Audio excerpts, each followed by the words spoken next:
Assalamu alaikum wa rahmatullahi wa barakatuh. How are you guys doing? This is the next session on liberalism, one of the most important sessions that we're going to cover. This is the fifth session, I think, altogether. And today we're going to be focusing on social liberalism. As many of you will know, liberalism is subdivided into three different categories: social, political, and economic.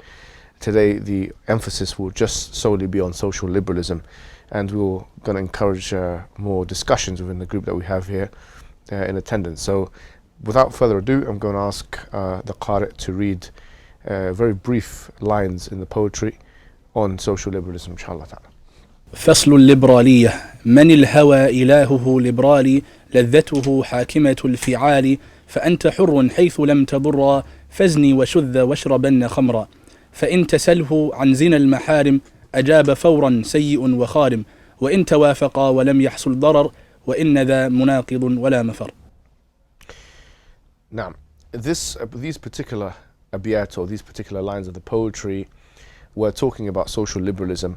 And in fact, social liberalism, or liberalism in this way, can be defined by the harm principle. Now, who knows what the harm principle is? Let's start with a question to get you guys warmed up. Yes.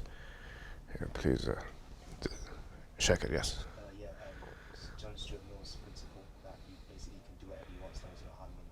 Yeah, so it's a very good answer.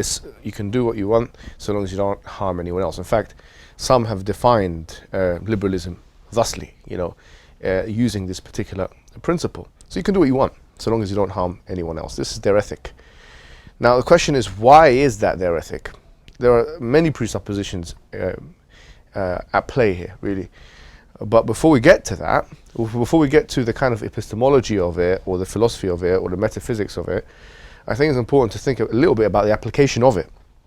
And this is what the poetry was talking about. So what is the application of it? We're talking about, well, homosexuality or LGBTQ. This is, if you ask somebody who's part of that community how you justify it, this is the staple or stock response that you will get. So long as they're not harming anyone, why are you getting involved in their business?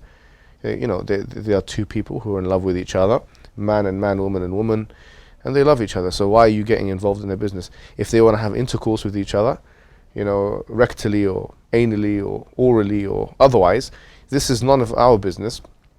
This is something that concerns two consenting adults, okay, that can do whatever they like. Now, in application, historically, obviously these kinds of arguments became more and more powerful after the civil rights movement in 1960s. Coincidentally, maybe not, the same kind of time when feminism, second wave, which we already spoke about, became popular as well. And it's really astonishing to see in the last 60 years, really, how the landscape has changed, how the DSM register, which is the register that psychologists use to assess mental illness, has kind of stripped away anything about homosexuality, and now, if anything, they're probably going to introduce homophobia. It's really amazing how things can take a change. But what I was going to say was this: has there been consistency in the way that the West, in particular, for example, let's say the United States, Canada, America, England, Western Europe, and other countries that have been most vocal about this, and that have had the most sudden changes of law, has there been consistency in the way that they have implemented that particular principle as it relates to sexual relations? Now, you might have heard me say this before, but the argument I put forward is not really, it's a historical argument. Now, if you look in the last 60 years, you'll find that incest rights, for example, have not been given the same promise or the same privileged position as homosexual rights. Now, one may say there are some major differences between incest and homosexuality, and some may even invoke a power relation between mother and child, or mother and son, I should say, not child, mother and son, both, let's say, over the age of 18, father and daughter, say this is a power relationship, which is a really pathetic argument. But let's, to kind of bypass this academic discussion, talk about siblings, the two, a brother and sister, and so on. If they were to indulge or engage in this kind of sexual activity, and they prevent deformed babies from happening by using some kind of contraception, or indeed not even engaging in a vaginal way, there are other ways you can have intercourse, then would this not, surely, this should be in line with the principle that you are free to do whatever you like so long as you don't harm anyone else. Because if a brother and sister wanted to have intercourse with each other and have a relationship with each other and be in a romantic, non-platonic relationship with each other, then surely they should have been able to do so. Now someone will say, who's consistent, and this is what you will maybe sometimes find, yeah, I agree with you. Someone could actually agree with that. So yeah, well, absolutely. It's not about you agreeing with me now. This is a historical argument, in fact, because in the last 60 years, this is simply not been the case. You've had countries that have, and you still have countries that illegalize sibling relationships, incest. They make it illegal to engage and indulge in that kind of sexual activity. We have not seen an uproar within kind of liberal society about incest rights, nor, quite interestingly, we haven't even seen that within LGBTQ communities. I don't know why there's not LGBTQI for incest in there. It would make a lot more sense if there was. In fact, there have been their anti-normative practices, to use their terms, the intersectional terms, anti-normative practices of the incestuous kind, if you want to put them, or those who are orientated in an incestuous way, have been sidelined and according to them have been oppressed. You know, they have been suppressed. We talk about coming out of the closet, come out of the homosexuality closet. Why not come out of the incest closet? You know, why is it now you've specialized a closet for homosexual people, but you haven't specialized a closet for incestuous relationships? In fact, we were talking about psychology last time. There is actually more to be said by way of psychoanalysis in terms of incest than there is to be said about homosexuality. Well, I'm referring here to the Oedipus complex, but not just that. The Oedipus complex, as Sigmund Freud had this thought that in the, he calls it the phallic state, or not phallic, sorry, the psychosexual stages of development, when someone's just growing up, that the child, he says, is attracted to the opposite gender. So the daughter is attracted to the father and the son is attracted to the mother in a sexual capacity. So according to this, obviously it's a controversial topic, but it has some level of, at least with Freud, some level of clout, if you want to call it that. Why not introduce incest in the discussion of suppression or lack thereof? So these are just some things that were in the poem that I thought were important to put forward, because it is a really important argument. When I spoke to many people, you can see this kind of on YouTube, I spoke to homosexuals who justify homosexuality, and I put this to them. A lot of them get very, very angry. A lot of them try and attack me, actually. One person tried to spit on me and attack. Why? Because it somehow strikes a nerve when you make the comparison between incest and homosexuality, because you're kind of stuck in between a rock and a hard place. What are you going to say? It's unnatural? I mean, if you say that, then you're really doing it for yourself, isn't it? If you're going to say it's not the same, it's disanalogous, okay, well actually it doesn't need to be exactly analogous. All sexual activity, by virtue of the fact that's anti-normative, all it needs to be is consenting between two adults. It doesn't have to be necessarily like for like analogous. And so these are the kind of things, that thought-provoking things, that I want people to think about today, because these kinds of arguments go a very, very long way. They go a very, very long way by way of deconstructing, really, the way, and this, I've just mentioned this, the way that the liberal paradigm has been implemented. And we're not yet even speaking about what it's about, or the discussions about how you prove the principle of utility, or how you prove this or that. So, you look at the first slide. We said already that it can be defined through the harm principle. And you've got to understand that the harm principle was put in place, as you mentioned, by John Stuart Mill. Now, John Stuart Mill, his father was called James Mill, okay? And his father's friend was called Jeremy Bentham, okay? Now, Jeremy Bentham was himself a heavyweight philosopher of the utilitarian complexion. So he was a utilitarian. He believed that, in his words, these are his words, he says, you have two lords. You have the Lord of pain and you have the Lord of pleasure. Now, what does that remind you of in the Quran? Let's, for those who remember or know the ayah. Yeah, أَفَرَأَيْتَ مَنِ اتَّخَذَ إِلَهَهُ هَوَاهُ. Have you seen the one who has taken their own desires as their Lord? And here you have Jeremy Bentham literally formalizing this. Because the principle of the hedonistic principle already was part of the liberal discourse. John Locke had put it in there. Hedonism is this idea of expression in that sense, whether it be sexual, whether it be intellectual, because don't forget, we don't want to strawman these people. It's not just sexual or aggressive urges or whatever it may be. It's also intellectual stuff, whatever you really want to do to express yourself as a human being. So the hedonistic principle is already in place, but here you have Jeremy Bentham really formalizing the point that you have two lords. You have the lord of pain and you have the lord of pleasure. And the point of life, according to Bentham, which obviously John Mill and James Mill both agreed with, is that you minimize pain and you maximize what? Pleasure. And Jeremy Bentham would continue on to say that now as an ethic, that what we should have is the greatest good for the greatest number. So basically, you have as many people that are happy and have pleasure as possible, and we minimize the amount of people that have what? Pain as possible. This is how morality should be predicated, or on which principle morality should be predicated. This is the idea, yeah?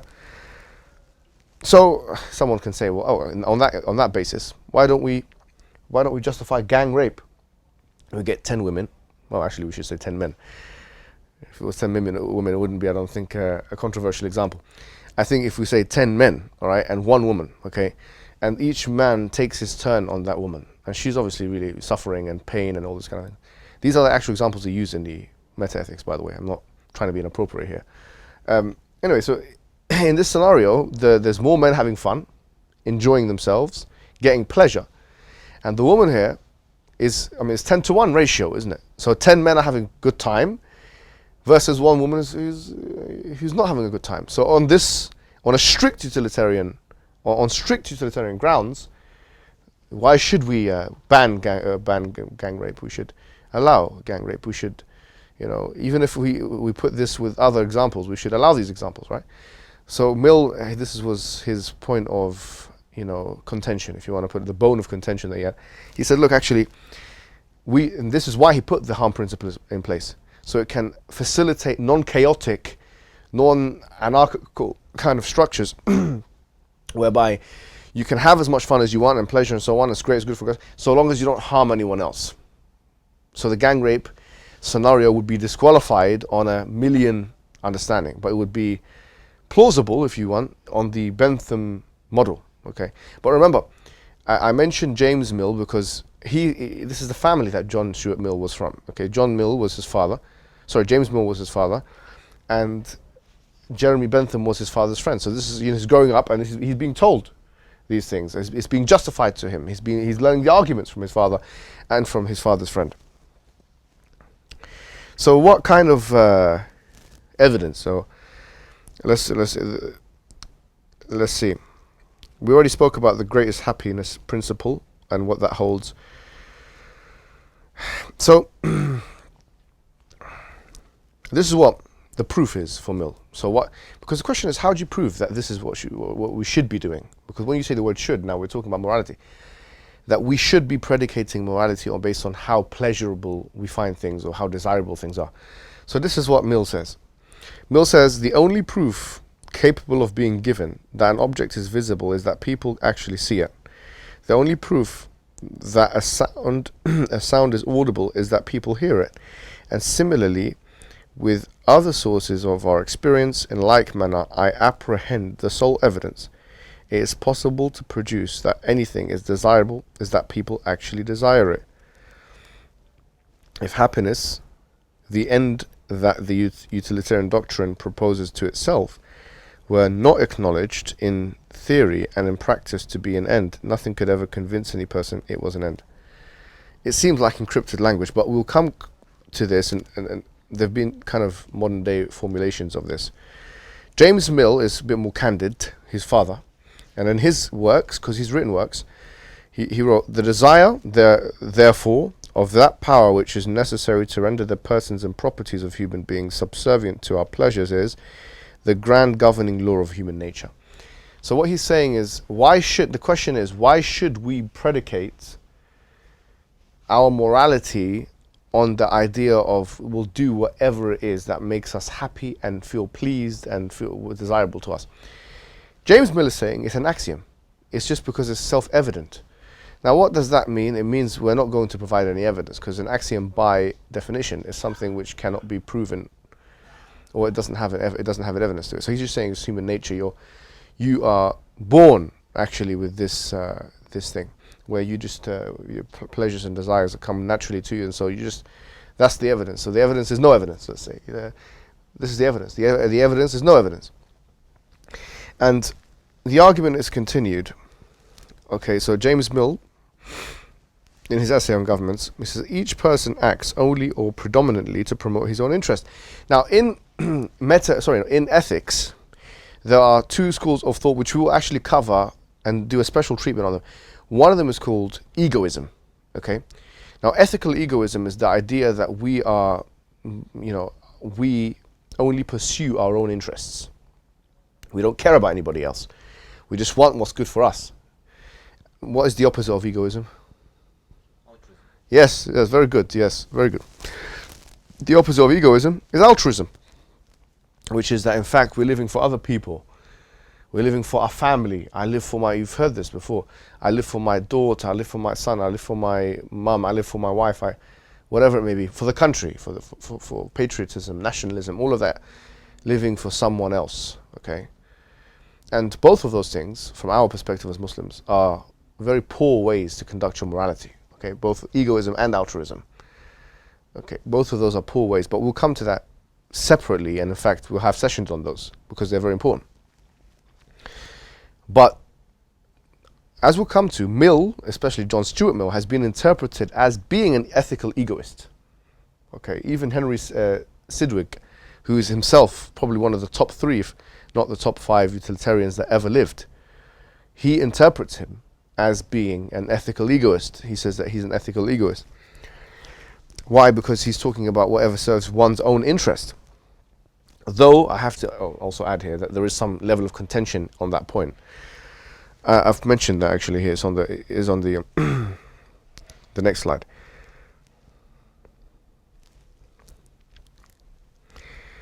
So we spoke about Bentham's greatest good. Let's have a pause here, and let's see what some of the issues that you can think about are. So how many people we've got here? Okay, well you can do. I think we can work in groups of on pairs. Let's do a group in pairs. So we'll do you two, okay, inshallah.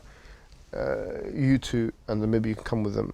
We'll do a quick one, 10-15 minutes discussion, yeah, on what are some of the issues with these contentions. Okay, what already are you seeing? Some of the issues with these contentions that we should maximize our own pleasure. Why is this problematic in your eyes? Or, if anything, what is appealing about it as well?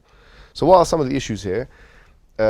I'll give you 5 minutes, and then we'll come back and we'll record. We'll continue the recording. All right. So let's get some feedback, please, on what we've spoken about. What are some of the issues with utilitarianism, the way we've described it? What are some of the issues that you've been able to identify? Yes, go ahead, please. But we need someone else because this is the second time you make a contribution. Okay, let's Ahmad. Yeah, first of all, James Mill is saying that it's an axiom, the utilitarian principle being an axiom. Yeah. We could disagree with it because fundamental characteristic of axioms seem to be that they are universal, but this doesn't seem to be the case. So that's one issue. And then the easiest... How is that? You said that a fundamental characteristics of an axiom is that it's universal, and this doesn't seem to be the case. Can we play around with that? What do you mean by that? How is this not the case? What is this that you're talking about in the first place? Oh yeah, the utilitarian principle that maximizing pleasure or pleasure and pain should be the yardstick for moral values. Before that, there's something, right? Hedonism, desire, yeah. So okay, now you're saying we don't know if that's universal, that everyone. What could be a competitor to it, or what could it be instead of it? I'm not saying that pleasure and pain is not the lowest common denominator. That's not the argument here. Okay. The argument is that should be considered the yardstick for moral value. Isn't? No, but remember, he's not making at this juncture. He will. I mean, his son will make this point. We'll come to it. But at this juncture, he's just saying that this is something we all have right. intrinsically. So if that's the case, then the corollary to that, which his son will make, which is therefore that should be the yardstick. We could refute by using the David Hume's ease versus odd problem, which is just because something is a certain way, it doesn't necessarily mean that it ought to be that way. Right. Yeah, you could refute that if the argument stopped at where it is, but we'll see that the argument doesn't stop where it is.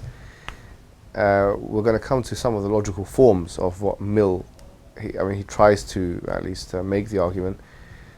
When I read it, I've read it many times. I actually came across Plato Encyclopedia. They tried to put it in almost like a L1 format, propositional logic, and we'll come to that in one of the slides and how they actually try and make an argument. But that's a good contribution. You're definitely on the right tracks. It's a good contribution. Okay, let's see. Al-Rahman, how about yourself? What did you come to? You got nothing? Are we arguing against healing? You could do. It's part of these. We said any of the issues. We kept one thing we said. So the axiom is assuming that it's almost innate within us to maximize pleasure. Yeah. Or we give the example of there's loads of scenarios where humans don't choose pleasure. Yes. So for example, we give the example if a mother had a child that was disabled or severely disabled, and she chose to keep it, and then that would essentially decrease her pleasure in life because she always has to look after the kid, go to appointments, takes up her time, takes up her leisure time. So she purposely chose something that's essentially going to make her life harder. So she's not choosing pleasure in that scenario. I think this is actually one of the things that I mentioned, altruism and stuff like that. Now, when we get to egoism versus altruism, we'll get to more of how an egoist would respond to that. Someone like Ayn Rand, who would say, well, ultimately, why is she doing that? Is she doing that to decrease another kind of pain that she would be feeling had she not done whatever she's doing?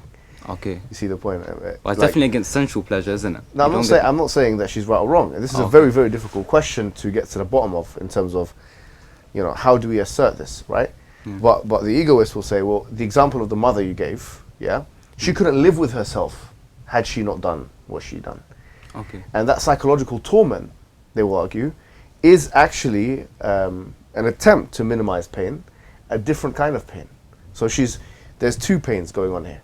There's the pain of giving birth, and there's the pain of the psychological, which I can't live with myself. And what she's essentially doing is she's prioritizing one pain over the other. You see, how would they know though? Like, what if she just feels indifferent about it and it wouldn't cause any? What if she's just indifferent? Like, if I abort this baby, it's nothing to me. Right, these are very fundamental questions, very important ones. But I'm giving you something to think about. Oh, right? okay. I'm not saying that you're wrong in your initial postulation. You could be absolutely right, but these things are difficult to assert. Full stop. Okay. Whether we are trying to, or whether such a thing as altruism even exists. But it's conceivable that it does exist. It is conceivable that altruism is. It's not a logical impossibility that I would want to live and do something for something greater than me, whether it's my country or my religion or my family, whatever it may be, right? But some would argue, well, you're doing it, and the egoist would say this, ultimately for your own sake. And the egoist would push, because there's psychological egoism, by the way, and there is ethical egoism. There's two types of egoism, okay? And we shouldn't conflate between the two. So the psychological egoism is how you operate as a human being and what you will resort to, whereas the ethical egoism was how you should operate as a human being, you see. But what we're going to be covering is more the ethical side rather than the psychological side. But this is a good contribution, but think about what we're talking about. I'm not going to give you all the answers. Just think about it, let it ferment in your mind a little bit. Any other one more contribution before we continue? About addiction. Yes. You maximize the pleasure, but ultimately you're destroying your own body, and you're ultimately going to end up being a detriment to society, because you're going to have to go to hospitals and what do they call them? The clinics, rehabilitation clinics, and also in terms of the homosexual thing. They're, in a sense, they're kind of destroying their bodies over the long term, spreading what could be seen as bad diseases, and that's also bad, a detriment, harmful for society as a whole. These are arguments that actually can be made. So, for example, the question of a homosexual person is 10 times more likely, according to some stats, to be a carrier of AIDS or a carrier of sexually transmitted diseases, right? So someone can make a communitarian or even a utilitarian, quite frankly, argument, and say, well, if what we're looking at is the greatest good for the greatest number, and we're also talking about the harm principle, then isn't allowing such practice going to cause more harm in the long term and in general than pleasure for the majority of people? These are very, very valid arguments on utilitarian grounds. But what will usually prevail here is a sense of individualism, okay? And we'll come to this. In fact, we have an entire session, once again, on individualism because it's that important. But on the individualist level, they think that the best person who knows what's best for them is that you are your own God, if you like. You know what's best for you. That's what they think, you know. So, in a sense, usually a liberal response would be, well, that should be left to the individual, okay? But yeah, you can certainly make an argument. It's not like you can't make an argument on those levels. Now, let's come back to the slides, because there is something which I want to, I came across this, before I show it to you, it's important for me to kind of, a lot of the stuff we're going to be doing throughout these sessions is going to reference L1 logic, okay?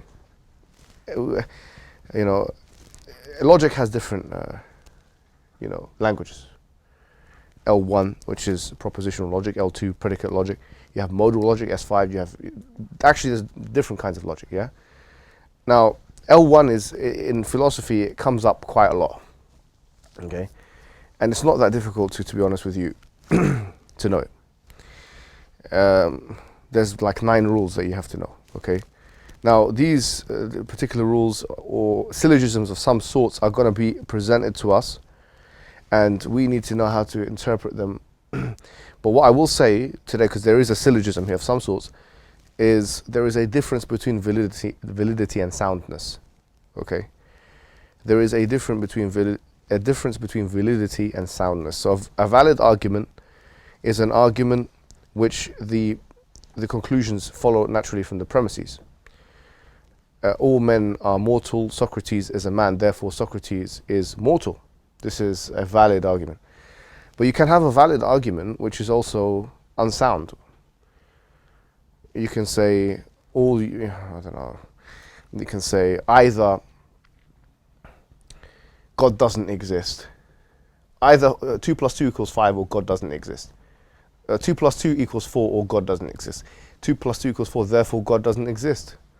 I mean, if someone presented this to you, you'd say, what would you say? You'd say, we don't agree with the premise. You see, you don't have to agree with the premise. You can sometimes have valid language, logical language, but it's unsound because the premises don't really care. I mean, it's a closed language, if you like. It doesn't care about the outside world in a way. It's like computer programming. It's just like, you know, when you're doing code or whatever, you're just creating valid algorithm. But those, those formulations don't have any relevance to the truth, if we go back to a correspondence theory, kind of epistemology, of the actual world. It can be fiction. We make a computer game, okay? As we've mentioned, we are creating a new virtual reality, but it's not a reality in the actual world. So it's a closed system. So when we're looking at syllogisms and arguments, remember, we don't have to agree with the premises. Okay, so look at the first. This is from Plato Encyclopedia. By the way, they're a good resource. Stanford and Plato, they do a good job in breaking down like heavy philosophical topics and trying to think. So this is a redaction, or if you like, a reconstruction of a particular chapter in a book written by J.S. Mill on utilitarianism, where they try and put it in syllogistic format. So utilitarianism is true if this is Mill's argument, but redacted. Yeah. Utilitarianism is true if happiness is the one and only thing desirable for its own sake and not for the sake of something else. That's the first and most important premise. Talk to the person next to you, okay, for the next 2 minutes just, and tell us what you think could be problematic with this premise. Okay? 3 minutes. Go ahead. Okay. So we saw the syllogism there. Can we comment on some of the premises and see some of the contentions there, if they're adding up or not? Do you want critiques just of the first premise or the whole argument? First premise is fine. Yeah, just like I'm not sure if that first premise is true, like that, because I don't think that's all that's required for you. Can you tell us what the first premise is? So it says that that utilitarianism is true and only true, right? If happiness is the one and only thing desirable for its own sake and not for the sake of something else. And so we were kind of thinking that that's not all that's required for utilitarianism to be true, because even why is it not? Because this is sort of just saying that you only have like an basically, as long as individuals just seek happiness for its own sake, then utilitarianism is true. But utilitarianism is a bit more than that, because within utilitarianism you could have a scenario where an individual would have to sacrifice their individual happiness to guarantee the overall happiness of the society. So you also have to have that extra step, which is that, you know, that you aggregate it out as a community, and you sometimes have to sacrifice and sometimes have to keep, and all of those oughts kind of have to be true as well. Okay. So putting it in a word, the first premise doesn't consider something. You're nearly there. There's a bit what you were saying before. What were you saying before? Ease was the odd distinction, right? Okay. Yes. Yeah. Yes. Yeah. So if utilitarianism, if you define it as maximizing pleasure and minimizing gain, is good. If you agree with, they're saying that that principle is true.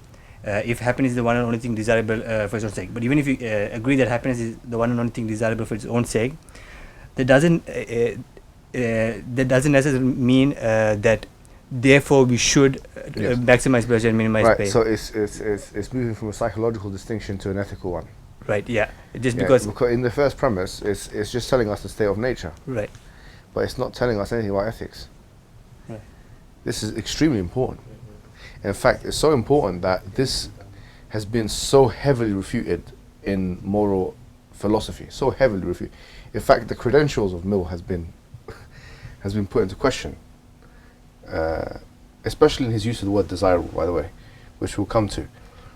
But anything else on this point, because this is actually the most important point, that the first premise itself is unjustifiable, actually, completely unjustifiable. Why would utilitarianism, which is what? Utilitarianism is a moral system. It's a system of what? Right and wrong. When we say moral system, what differentiates a psychological state from a moral system is what? The words ought, the words oughtn't, the words should, the words shouldn't, the words right, the words wrong, the words good, the words bad. This is good, this is bad. This is right, this is wrong. You should do this, you shouldn't do this. Now, this is so important because all of what we're talking about today, you should leave them alone to practice homosexual sex in their homes or whatever, because they're not harming. You shouldn't intervene. You should do this, you should. But all of this is predicated on this first premise, which we have seen doesn't even involve a moral element. You see, the first premise is lacking in something here. The first premise is lacking in anything which is moral anyways. There's no mention of morality. There's no mention of shouldn't do. How do you get from this is the case to this should be the case? And this is right. This is the David Hume. At this point now, this point that you made before makes very good sense. Where he's trying to prove utilitarianism. He's trying to prove principle of utility. Yeah. At this point, he is in trouble. Okay.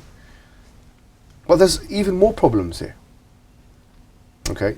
What are some more problems that you find in this way of reasoning? Has anyone identified any other problems?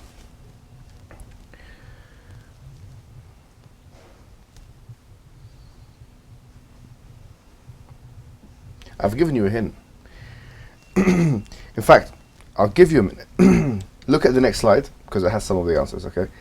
Look at the next slide. I'll give you exactly 1 minute, 60 seconds in your own time.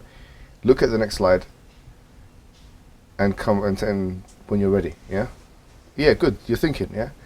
This is the first time I see you guys putting your hands on your forehead and really scratching your heads and stuff like that. You know, and struggling with this, with the subject matter. That's what it should be.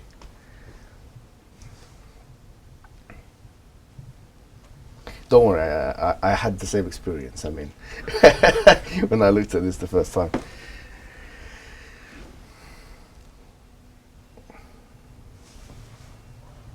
Let's look at the second premise, guys, together, yeah? Just the second premise. The only proof, it's almost incriminating what he says. The only proof of desirability is desire. It sounds tautological, actually. The only proof for your belief in God is your belief in God. Okay, well, you're saying the same thing twice.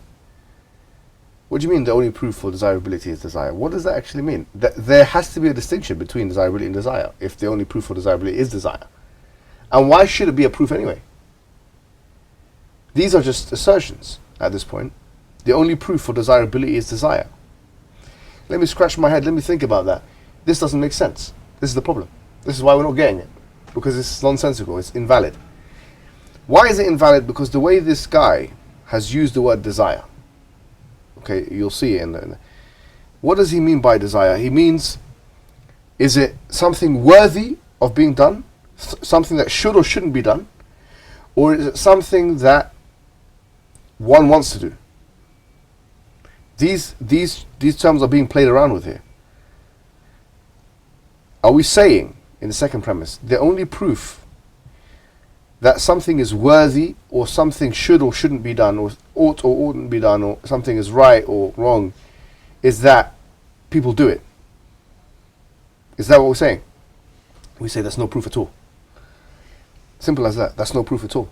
That doesn't satisfy my, doesn't satiate my hunger, my intellectual hunger. It doesn't quench my academic thirst. It does nothing for me. It hasn't satisfied me.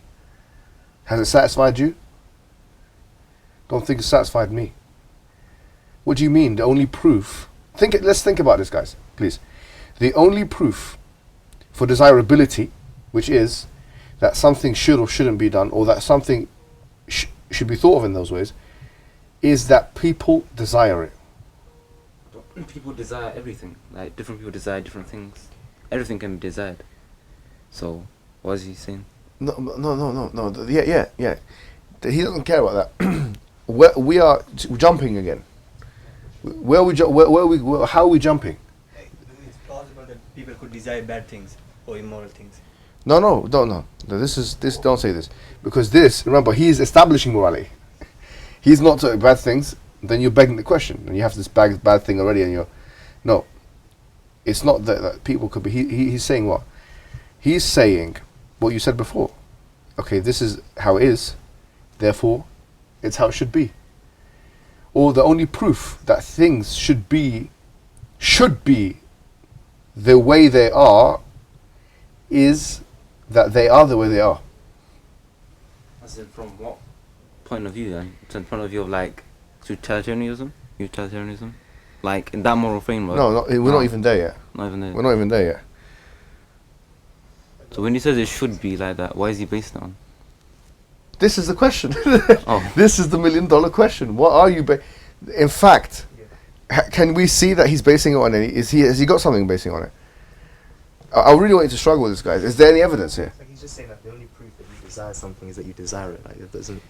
Yeah, and this is called the fallacy of equivocation. Yeah. Because unless you differentiate between the two terms here, what desirability means something that you ought to do, and desire is something you are doing. So the only proof that you ought to do this thing is that you already are doing it. Yeah, it's bad. That's a cyclical argument. That's a cyclical argument. It is that bad. It is really that bad. Now you imagine. We've played around with it. One more premise. Each person desires his own happiness for its own sake and not for the sake of something else. So this is hence happiness as such is desired for its own sake is desired. So this is something that is happening, not something that should be happening. Just remember the word should. Right now in premise 3, okay, and 4, there's no shoulds. There's just this is. It's a psychological disposition. Hence, happiness as such is desired for its own sake, not for something else, from the point of view of humanity. Now he's moving on to the aggregate of persons. Even if we go with that, no problem. It's a psychological disposition for the sake of argument. Hence, happiness as such is desirable. You see what he's doing here, this guy? He thinks, what, we're not going to read this, or we're not going to analyze this or something? He went from it's being done to what? What's desirable? Yeah, it is desirable, but what do you mean by desirable? My question, is it or ought? My question is it ought? If it's desirable, now you're moving from are you moving to ought? Are you moving to, even if you are, how can you move to ought? How is that? Okay, it's happening, therefore it should happen. If it's not, it is happening, therefore it should happen, there'll be tautology again. It's happening, therefore it's happening. So you've got two problems. Either you're saying it's happening, therefore it's happening. It's psychological, therefore it's psychological, which is T, which is tautology. Or you're saying it's happening, therefore it should be happening, which is the law of excluded middle. You've missed out something here that we don't know. You haven't even put something in the middle. You've missed something out here in the syllogism. So it's a damned if you do and damned if you don't situation. Now, I want you to remember something, and you can look at the rest of this syllogism. But this is the dominant ethic in the West. You'd expect the dominant ethic in the superpower and its extensions to have something a little bit more than that. Like, honestly, do you know, this is an invalid argument. It's not even just unsound. We said you can have a valid argument, you can have everything that begins to exist has a cause, the universe began to exist, therefore the universe had a cause. This is a famous cosmological syllogism, yeah? Now, no one's going to deny its validity. It's a valid argument, 100%. Is it sound? That's what the philosophers deny or reject or accept or whatever. This syllogism is invalid. It's not possible in any possible world. This is impossible. You cannot derive the conclusions from those premises. And you're telling me that this is your evidence for everything you're telling us to do and not to do? Why does your religion allow this? Why does your religion allow that? What's the assumption? Why does your religion allow this such and such punishment? Why does your religion allow such and such thing? Why is your religion doesn't allow anyone to just have a boyfriend-girlfriend relationship? Why is it so conservative, they'll say? Ultra conservative and all, you know, this kind of language that they have. Why? Okay. So what's the assumption when you say that? That's antinormative, at least, or aberrational. Strange, that's strange. What is the norm then? What should it be? It could be implied that the assumption is that it should be in the liberal paradigm. But okay, no problem, it's the liberal paradigm. Prove us the liberal paradigm. Please tell us what the evidence for the liberal paradigm is from a social perspective. The evidence of the liberal paradigm is you desire things, therefore you should desire things. Put it in one word. You desire things, you like things, therefore you should like it, so long as you don't harm anyone else because of the aggregate thing. Okay, no. How about that? How about give me some proper evidence? How about you don't go into the countries with swords and you're spreading liberalism by the sword for something that has no evidence? It doesn't even have evidence. It's a failure. It is a philosophical failure, but it's a popular failure. Just like the flat earth model, just like many things that were popular in the past. But so the main thing now, going to Islamic, if you like, polemics, whatever it is when people ask you a question, you always have to assess what? The assumption of the question. Because especially if it's moral, it usually have social liberal assumptions or socially liberal feministic assumptions. Once you realize that these are the assumptions we're dealing with, then you realize what? We're not going to deal with the question. We're going to deal with the assumptions of the question. And if you deal with the assumptions of the question, you're sweeping the opponent, or you're sweeping the rug under the foot of the opponent. Okay, and we're going to do our session now, discussion, and with that we conclude. And hopefully that was as fruitful for you as it was for me. Now you can go back to these particular slides if you have access. If not, we'll try and provide access for them. وجزاكم الله خيرا والسلام عليكم ورحمة الله وبركاته.